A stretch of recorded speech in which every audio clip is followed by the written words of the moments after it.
देवों के देव महादेव के सेट पर सज गई है मिथिला नगरी की पुष्प वाटिका। हर ओर हरियाली छाई है। तरह तरह के रंग बिरंगे फूल वाले पौधे लहरा रहे हैं।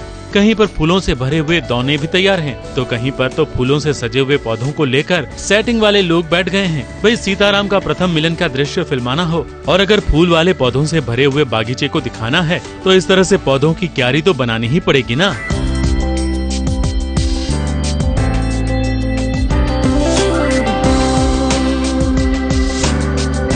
और सिर्फ क्यारी ही नहीं, यहाँ तो झरने भी बह रहे हैं। झरने में पानी अच्छी तरह से बहे, इसलिए पानी की नली का मुंह बंद कर उसमें कुछ इस तरह से छेद किए गए हैं ताकि झरना प्राकृतिक लगे।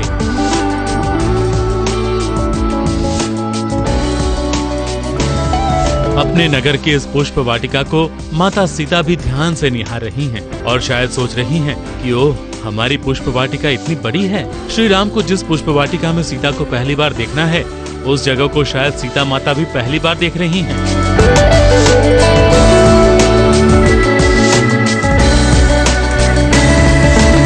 थोड़ी ही देर में राम और लक्ष्मण इस वाटिका में विश्वामित्र की पूजा के लिए फूल लेने पहुंच जाते हैं और राम ने एक पौधे से पुष्प तोड़ना शुरू भी कर दिया है। राम को यहाँ सीता से पहले उनकी एक दासी ने देख लिया है। वो तो राम को देखकर कुछ ऐसी मोहित हो गई कि उसके हाथ से सारी वस्तुएं छूट गई।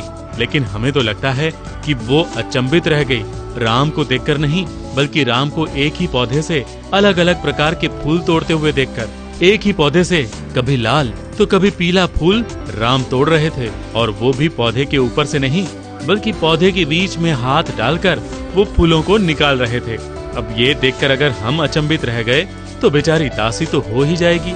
शायद इसीलिए वो दौड़कर सीता माता के पास पहुंच गई, उन्हें राम लक्ष्मण के आगमन की सूचना देने।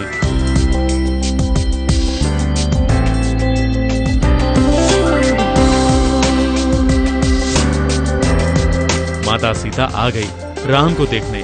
फिर क्या था, राम और सीता ने एक दूसरे को देखा, एक दूसरे की आंखों में खो गए। सीता राम के इस दिव्य मिलन को और भी दिव्य बनाने के लिए वायुदेव ने सुरीले संगीत के साथ अपने प्रवाह को बढ़ा दिया। हर ओर शीतल हवाएं चलने लगी और सीता राम के इस प्रथम मिलन को यादगार बना दिया। मुंबई से रवि जैन की रिपोर्ट।